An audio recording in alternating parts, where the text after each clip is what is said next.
Bien, hemos hecho un cambio.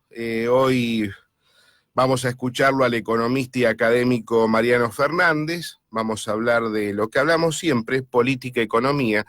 Y mañana va a salir al aire el economista Ricardo López Murphy. Así que prepárense. Don Ricardo también tiene muchas cosas que decir, más bien apuntando a cómo va la política en Argentina, ¿no? Y si él está de acuerdo o no con las reglas que se están aplicando. Bien, te saludo, Mariano, buen día, ¿cómo andás? Hola, buen día. Bien, buen día, David.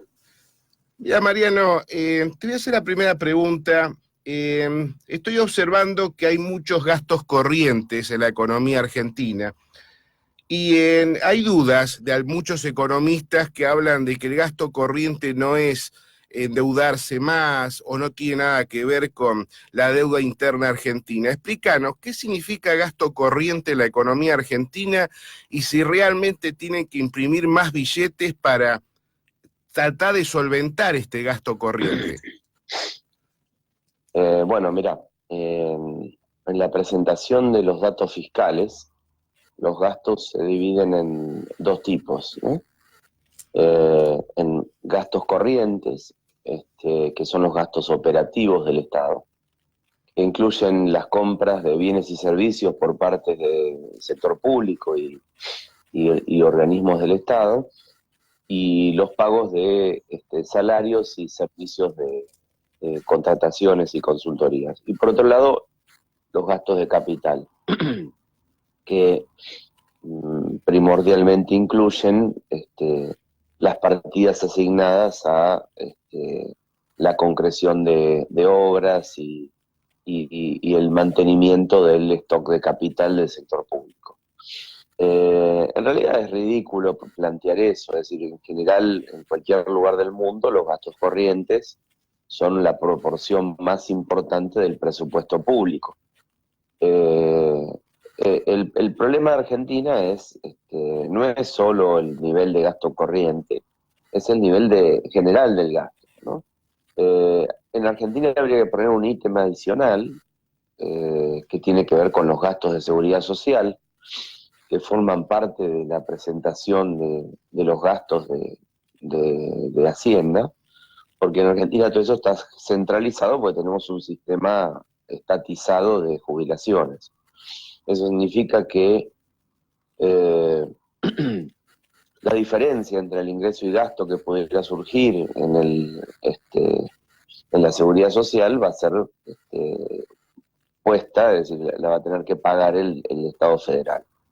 Eh, si bien, es decir, hoy básicamente no se está emitiendo para poder pagar el gasto, por eso es que estamos camino a una especie de superávit primario mentiroso, diría de alguna forma, y eso se nota que hay una restricción en los gastos de capital muy fuerte. Eh, ¿Por qué digo no se está emitiendo? Y básicamente desde hace más de un año hubo un compromiso entre Hacienda y el Banco Central de no monetizar el déficit, ¿no? Eso era hasta, es decir, esencialmente el mecanismo que se usaba anteriormente, en el gobierno anterior era, el mecanismo era el de colocarle al Banco Central lo que se llamaba una letra intransferible, es decir, que era un bono que no tenía precio ni nada, ni podía ser vendido en el mercado, y con eso el Banco Central emitía dinero que giraba al Tesoro. Hoy eso no está permitido, pero ahí estamos frente a un problema grave, que es que durante este gobierno los gastos, la diferencia entre los gastos y ingresos, se financiaba mediante la emisión de letras del Tesoro. Hace unos pocos días defaulteamos las letras del Tesoro, es decir, se reprogramó el pago de las letras del Tesoro, que eso es un default, con lo cual ahora, en el caso de existir eh, una diferencia entre ingresos y gastos, es decir, de que aumente el déficit primario, nos encontraríamos con que el Estado no tiene formas de financiar. ¿De qué forma lo va a hacer transitoriamente? Es diferir los pagos, en el caso de los bienes de capital, y no sé cómo hará si llega a aparecer déficit corriente, ¿no? Es decir, desequilibrio primario.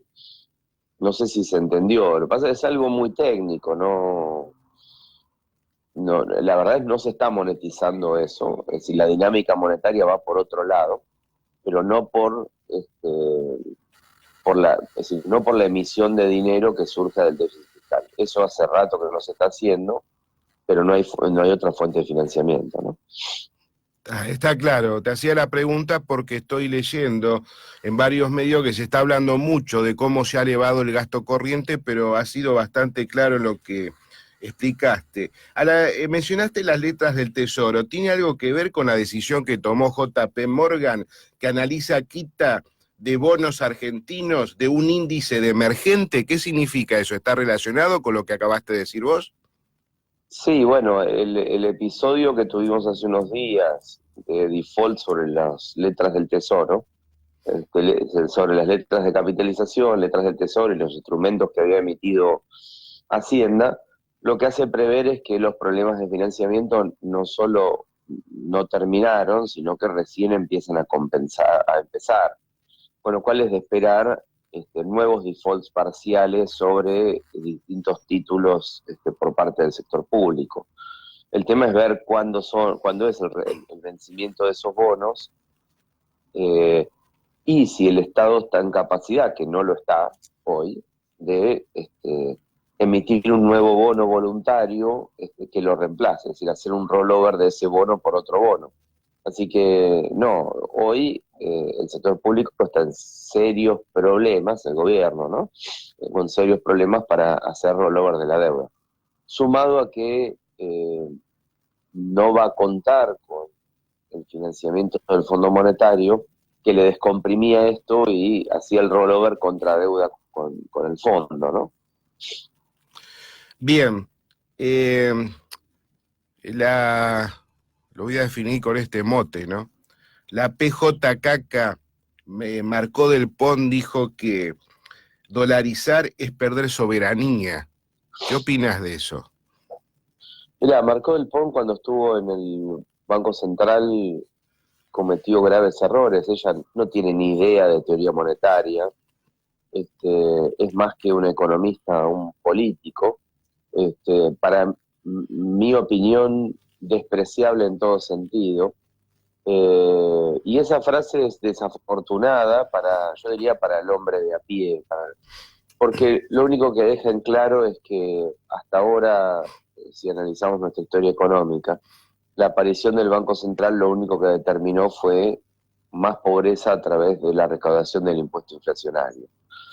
Yo creo que hay un velo detrás de todo eso, y el velo que dice esta señora es cubrirle un poco la mano larga a los políticos que utilizan a la política monetaria como el instrumento para financiar sus desequilibrios. Yo creo que la soberanía pasa por el individuo y por respetar los derechos de propiedad del individuo. Y Argentina no ha respetado los derechos de propiedad del individuo, que forzosamente tiene que tener una moneda, ¿sí? Le imponen tener una moneda de curso legal, que tiene que estar, cuyo valor tiene que estar resguardado por el Banco Central. Con lo cual sería en las antípodas de lo que dice esta mujer, y es tremendamente despreciable, y es despreciable cómo se ríe en la cara de la gente. Bien, sabemos fehacientemente que la ciudadanía ya se está volcando al dólar, ya no cree en el peso argentino y eso se está demostrando cada día que pasa. Dolarización de hecho. Explícame qué es la dolarización de hecho. Mira, hay muchos caminos para dolarizar. Yo diría hay dolarizaciones ordenadas y dolarizaciones desordenadas o espontáneas, ¿sí? Una dolarización ordenada fue lo que se intentó hacer en el año 98-99, que implicaba un acuerdo por el señoreaje con la Reserva Federal, es decir, como nosotros estaríamos demandando dólares, estaríamos de alguna forma financiando a la Reserva Federal, que son los que emiten los dólares, y eso se había pensado en un proyecto hace mucho tiempo, ¿no? En que eso constituya una especie de fondo de garantía que frente a un shock externo pudiera darle algo de aire a la economía. Eso lo tenemos que olvidar. Argentina está en una situación, yo diría, de desesperación. El Banco Central no tiene reservas para contener el valor del tipo de cambio spot, es decir, el presente. Con lo cual, si viene, es decir, vamos camino hacia una dolarización de hecho, que va a ser de manera espontánea y desordenada. Cuando suceden estas cosas siempre hay ganadores y perdedores, ¿ok? Las dolarizaciones ordenadas son mucho menos, no son cruentas. Esta puede llegar a tener algún episodio donde sea cruento. Es decir, ¿por qué? Porque esencialmente hoy, frente a los pasivos monetarios, es decir, que son activos de los individuos, ¿sí?, los dólares que tenemos, es decir, la conversión de esos dólares que tiene el Banco Central, daría como resultado un tipo de cambio muy alto. Con lo cual llevaría a un reajuste de precios, es decir, un salto hiperinflacionario, previo a la dolarización. Por eso lo que vamos a ver seguramente va a ser un proceso de aceleración de la inflación, al límite de convertirse en una hiperinflación. Al principio decíamos que la hiperinflación podía ser menos virulenta. Como se está agravando el problema monetario, creo que vamos camino yo diría, empeorar la aceleración de inflación, a empeorar los números de la hiperinflación. Y eso es lo que va a dar lugar de hecho, a que se vaya sustituyendo la moneda local por moneda extranjera en las transacciones comerciales. Hay otros problemas, que son problemas legales, ¿sí? La imposibilidad de hacer contratos en dólares, la imposibilidad de negociar o de vender habitualmente, de vender en el mercado de dólares, la imposibilidad de utilizar al mercado de capitales para hacer eso. Con lo cual, la transición hacia una dolarización espontánea va a terminar siendo muy dolorosa, ¿sí? El tema es que, como es espontánea, no hay otra solución. Es decir, nos están llevando a ese callejón, que podríamos haberlo hecho más ordenado, pero lo bueno de eso es que una vez culminado este episodio de hiperinflación y de desequilibrio, vamos a poder, si hiciéramos una dolarización, podríamos estabilizar el índice de precios y hacer converger la tasa de inflación a la tasa de inflación internacional. Bien, la próxima pregunta es, dólar fuga, así lo determinan en algunos economistas, ¿no? Y algunos títulos de los diarios donde emite bastante miedo esto. Dice, dólar fuga se acerca a 70 pesos, se paga 20% extra para expatriar, para expatriar divisas. ¿Por qué sucede eso? Porque cuando salen las divisas hacia afuera, el dólar es más caro. Se lo pregunté ayer también a Natalia, me dio una explicación muy por arriba, válida, totalmente válida, pero cuando ayer se lo pregunté a Natalia, el dólar fuga estaba a 60, no a 70. Vos fíjate cómo se va incrementando. ¿Por qué ocurre eso? No, bueno, ayer hubo un conjunto de modificaciones reglamentarias del Banco Central que lo que hacen es establecer una brecha mayor entre el dólar spot, es decir, el dólar mercado de cambios, ¿sí? Y del mercado del mercado de cambios y el dólar de operaciones de contado con liquidez.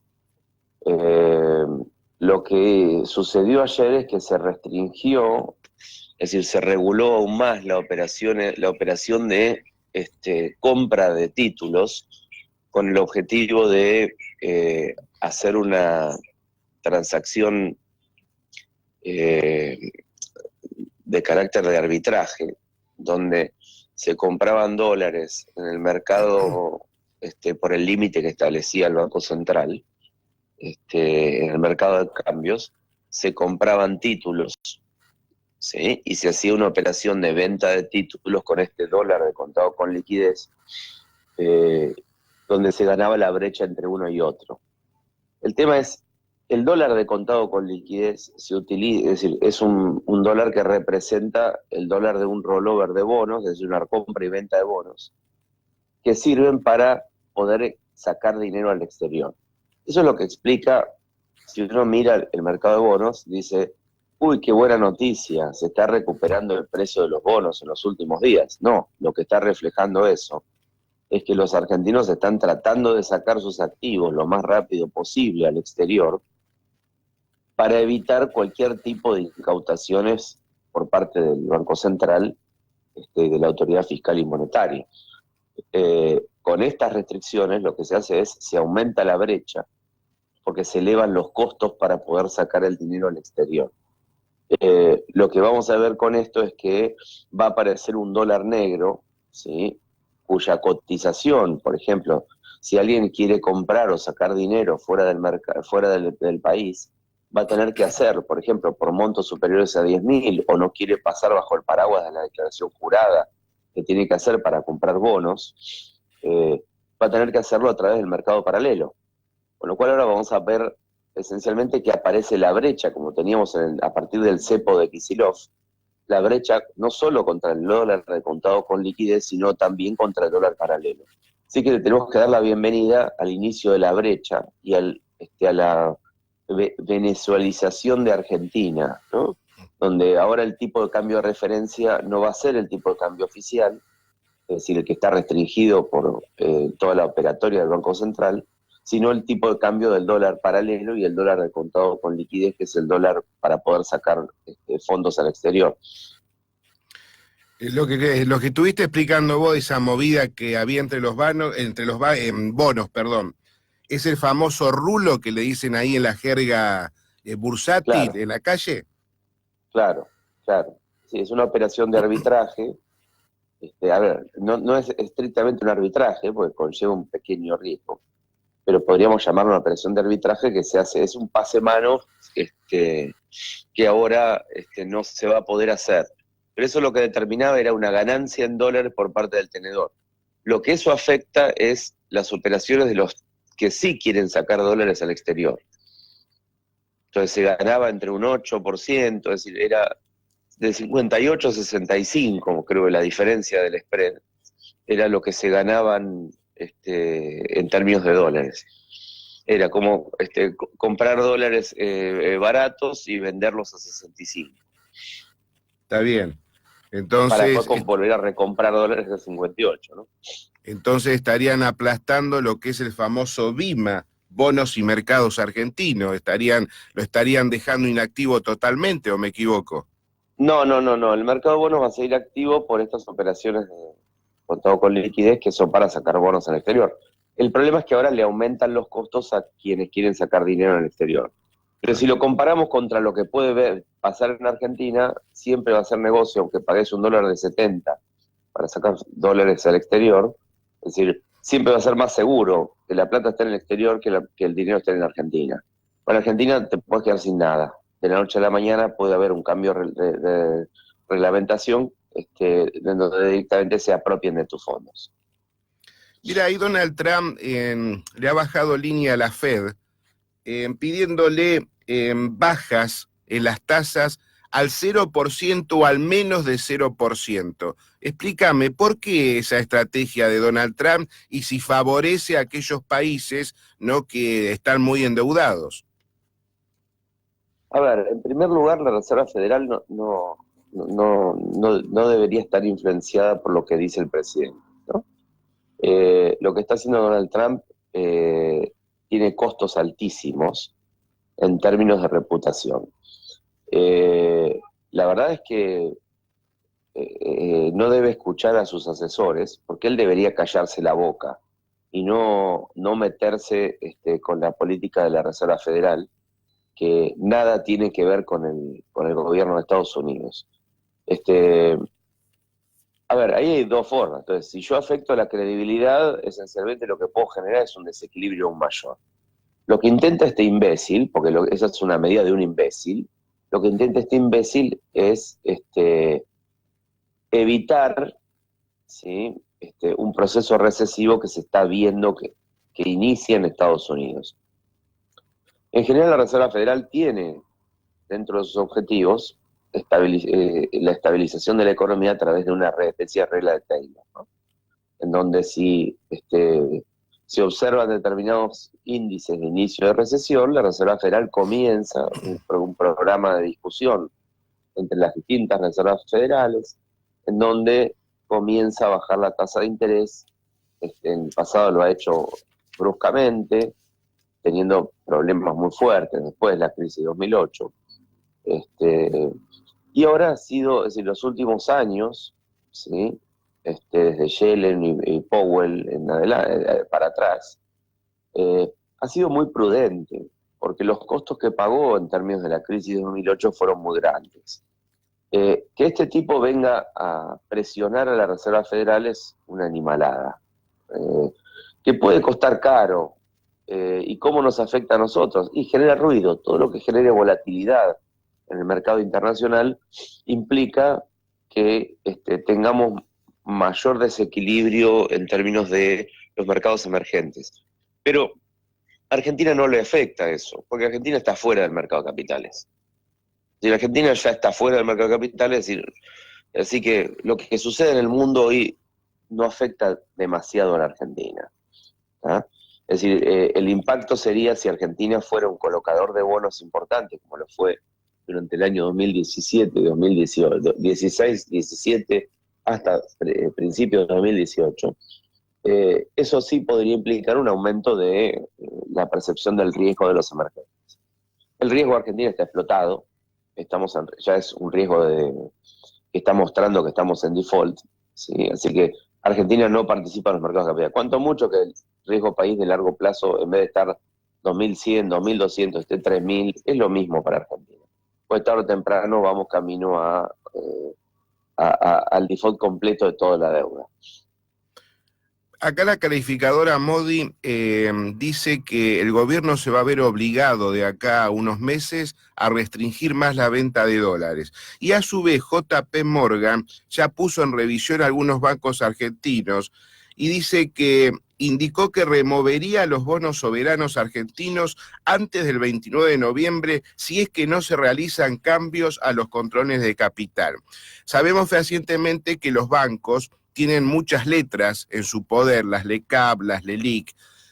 ¿Se corre el riesgo no ahora, sino a futuro, si no se aplican recetas buenas, financieras y económicas? ¿Se corre el riesgo de que vuelva un corralito? ¿Qué decís vos? Es interesante entender eso. Sí, lo que estamos viendo es que todos estos movimientos regulatorios que implican una mayor percepción de un default por parte del Estado, ¿sí? En el caso del sector bancario, que es tenedor de parte de estos bonos, implica un deterioro de su balance, ¿no? Frente a esto, uno podría entender por qué los depositantes están comenzando un goteo, donde en el caso de los depósitos en dólares es más fuerte, en el caso de los depósitos en pesos es un poco más turbio de ver, ¿no? Un goteo en donde la gente empieza a sacar sus depósitos del banco. En un escenario de inicio de corrida, de aceleración de la corrida, perdón, pues ya estamos en corrida. En un escenario de aceleración de la corrida, es probable que el Banco Central tome algún tipo de medidas de este tipo y reprograme los depósitos en forma obligatoria. Dicho de otra manera, es un corralito, ¿no? El tema es que todos los caminos son malos ya a esta altura, es decir, porque el daño que hicieron en la economía es tan grande que hagan lo que hagan, hoy sí tiene costos altísimos. Es decir, por ejemplo, si pagaran todos los depósitos, se devolvían todos los depósitos, la hiperinflación sería brutal. Si ponen un corralito, la caída de la demanda de dinero sería brutal, con lo cual la hiperinflación puede ser brutal también. Entonces, es como que es indefectible, sería irreversible el camino hacia el inicio de una hiperinflación. Mira, Estados Unidos aprueba financiamiento por 1.100 millones de dólares para Vaca Muerta, las Pepe Vial y energías renovables. ¿Se puede considerar que este dinero se va a utilizar para esto o va a correr por otro lado? ¿O no deja de ser una ayuda solapada, no para cubrir parte del gasto que está generando el mismo gobierno, ¿no? Con la poco dinero que le queda de lo que le da el Fondo Monetario? Me interpreta lo que te digo, ¿no? No, eso va, seguro va a vaca muerta, pero en todo caso es un negocio aparte, es poco dinero, activar, yo no soy especialista en energía, pero no se hacen esos enjuagues, y menos con plata del exterior, no. Hay muchos controles para eso, así que no, esa plata irá a vaca muerta. Pero es como hablar de un vuelto, es decir, es como que viene tu papá y te regala 50 pesos para que hagas un negocito. Eh, no, eso no mueve, no, es decir, no mueve nada. A veces son mostradas estas cosas como noticias importantes, pero cuando uno ve los montos y una verdadera desregulación implicaría un salto en la inversión petrolera gigantesca. Bajo el marco regulatorio que tenemos hoy, las inversiones son raquíticas, como esto, una inversión de $1.000 millones es raquítica. Mira, se está armando, vamos a la parte local ahora. Se está hablando mucho de la emergencia alimentaria. Al principio el gobierno no le estaba dando quórum, ayer decidió darle quórum y aparentemente el gobierno estaría dispuesto, ¿no?, para transar con la oposición, porque de otra manera no lo podemos llamar.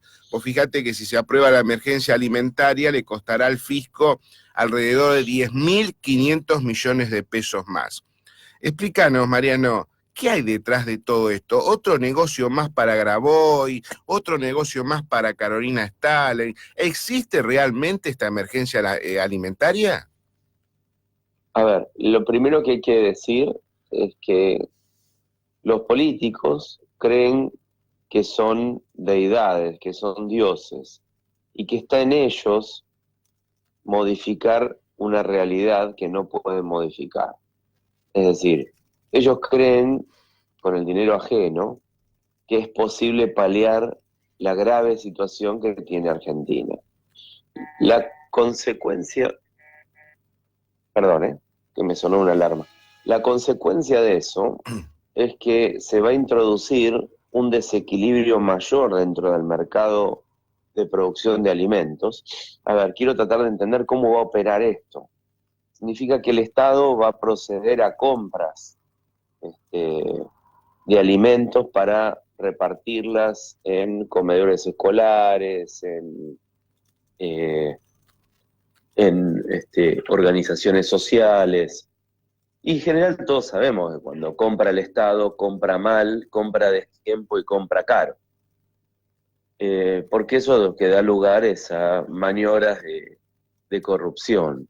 Entonces, seguro eso va a implicar un nuevo negocio por parte de los políticos, no va a solucionar el problema de los alimentos, va a generar desabastecimiento de determinados alimentos, va a propiciar la creación o la aparición de mercados negros, con lo cual siempre que mete la mano el Estado, la consecuencia de eso va a ser una disminución del bienestar de los individuos, de todos. No hablo solamente de aquellos que tienen, es decir, que fueron saqueados digamos, por las compras compulsivas que puede hacer el Estado, sino también aquellos que hoy no tienen el dinero para comprar los alimentos. Entonces, te van a dar un paquete de fideos, Grabois va a entregarle un paquete de fideos, pero ese paquete de fideos habrá costado 10 veces más de lo que costó y habrá generado un desequilibrio en el mercado de la producción de fideos tan grande que el precio total de los fideos relativo, haya subido también mucho más. Mira, estaba leyendo lo siguiente y me pareció una estrategia bastante cínica, ¿no? Fíjate que ayer SICA dijo que el bono que le van a entregar a nivel nacional a los empleados públicos de 5.000 pesos va a tener que pagar impuesto a las ganancias. Acá en la provincia de Buenos Aires, Vidal dice que los 5.000 pesos no lo va a poder pagar, solamente va a pagar 3.000 en 2 cuotas de 1.500. Y por otro lado, el Banco Nación le va a regalar a sus empleados un bono de 31.000 pesos, ¿no? Porque cumple años el Banco Nación. A ver, explícame todas estas cosas raras, no hay plata, hay dinero, regalan. Vos como economista, ¿cómo se llaman estas estrategias?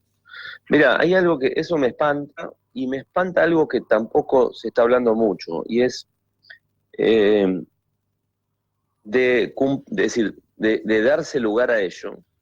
El Poder Judicial va a terminar con un aumento este año de casi el 70% de sus ingresos. Esto es como yo me lo imagino de esta manera, como si estamos en una... Es decir, es el sálvese quien pueda, y el Estado hoy tiene el mayor poder, con lo cual los políticos lo que van a tratar de hacer es llevarse agua para su molino como sea. Entonces, bueno, si yo soy funcionario del Banco Nación, se me va a ocurrir gastar, total, alguien lo va a pagar. Siempre la respuesta es esa, ¿no? Alguien lo paga, alguien lo paga. Bueno, todo esto es el síntoma previo al desenlace de una hiperinflación. Cuando vos mirás la tapa de los diarios del año 89, ve los mismos títulos. El gobierno adelantará 30.000 australes a los empleados públicos. El gobierno dispondrá una triplicación del salario mínimo vital y móvil. El gobierno, y aparece el gobierno en todos lados, manoteando bienes y servicios de un lado para otro, tratando de obtener recursos como sea, en un proceso de libanización de la economía, donde esencialmente desaparecen todos los mercados, ¿sí? Los mercados empiezan a fallar por la intromisión del Estado, las señales no son claras. Todo esto es el manual del inicio de una hiperinflación. Así que, claro, vamos a escuchar disculpame la palabra, estas boludeces todo el tiempo de un político diciendo que va a pagar un bono de 5.000, otro diciendo que se necesita un bono de 10.000, otro diciendo que no tiene la plata para pagarlo, otro se le va a ocurrir emitir un bono y le va a pagar en bonos. Entonces el bono, es decir, el bono de pesos lo va a terminar pagando en un nuevo bono, como aparecieron, ¿cómo se llaman los bonos de la provincia de Buenos Aires? No me sale bueno, que después se unieron todos en LECARS, pero no me acuerdo, patacones. Se va a pagar en patacones, o lo que se les puede ocurrir. Acá el grado de creatividad de los políticos es inmenso, cuando en realidad lo único que tienen que darse cuenta es que son ellos los que están gastando de más, y todo el sector público es el que está gastando de más. Y me genera mucho desprecio la situación del Poder Judicial. En general, en las otras crisis, ¿sí? 2001 y 89, la suerte de los empleados del Poder Judicial fue la misma suerte del resto de los empleados públicos. Es decir, cuando vino la devaluación y la hiperinflación, los salarios públicos se licuaron y fue el principio del inicio de un proceso de reordenamiento de la economía. ¿Tá? Después de la crisis de 2001, el gasto público cae en términos de dólares muy fuerte, pero estos tipos encontraron la forma de ahora de sobrevivir estando atados al aumento de la inflación. Es decir, debe ser, yo lo voy a decir, el sindicato mafioso más poderoso de la Argentina hoy, el sindicato judicial. Y hablo con ellos, no solo los empleados, los jueces, todos los funcionarios judiciales, porque obtener un incremento de salario nominal del 70%, yo me gustaría encontrar qué sector de la economía argentina tuvo este año un aumento del salario del 70%. Yo creo que no hay ninguno. Sí, correcto. Sí, tenés razón. Y le sumo también al sindicato de los bancarios, porque los bancarios también están a la par, ¿no?, de lo que está sucediendo con la inflación argentina. Sí, no sé cuánto llevan de incremento en las paritarias. Más de 50. Los bancarios más del 50%. Los judiciales le van a ganar, entonces. Lo que pasa, sucede de que los dos están, digamos, reactualizando sus saberes y son los únicos que no están perdiendo. Ese es el tema. Claro, claro. Es decir, frente a la caída del salario real que tiene toda la economía, consecuencia de todo este desequilibrio, estos tipos no pierden salario real, o pierden un poco menos de salario real. Pero realmente son estos circuitos que hay que cortar, ¿sí? Son circuitos que hay que cortar. Y nadie es decir, tal el descontrol. Esto es una fiesta donde hay un descontrol de alimentos, la gente está toda enloquecida, y hay tipos que se están poniendo sanguchitos en los bolsillos.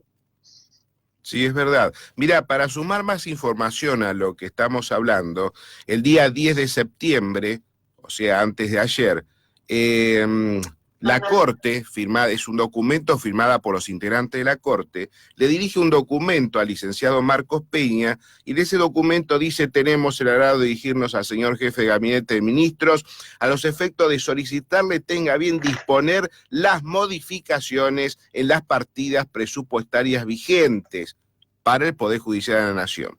Están pidiendo nada más ni nada menos unos 4.000 millones de pesos más de lo que ya le habían dado. Agrego de que los jueces no pagan impuesto a la ganancia, ni los empleados tampoco pagan impuesto a la ganancia. O sea que es una élite no bastante interesante de todo esto, sumo a lo que vos indicaste recién. Y sí, a ver, en la historia argentina siempre ha habido grupos que ganaban, ¿no? En algún momento los salarios de los militares eran los que estaban por encima de todos los salarios. En algún momento los salarios de los ministros eran los que estaban más altos en todo el escalafón del sector público, y hoy es el salario del sector judicial. Es decir, la mafia judicial es el nuevo ganador de este río revuelto, ¿no? La verdad es que da mucha bronca. Da mucha bronca. Claro que sí, claro que da mucha bronca. Sí, además como reina la injusticia, obvio que sí. Sí, es patético, realmente es patético. Bien, Mariano, 8:39 de la mañana, como siempre, has sido muy atento. Me despido de vos por línea privada. Dale, abrazo.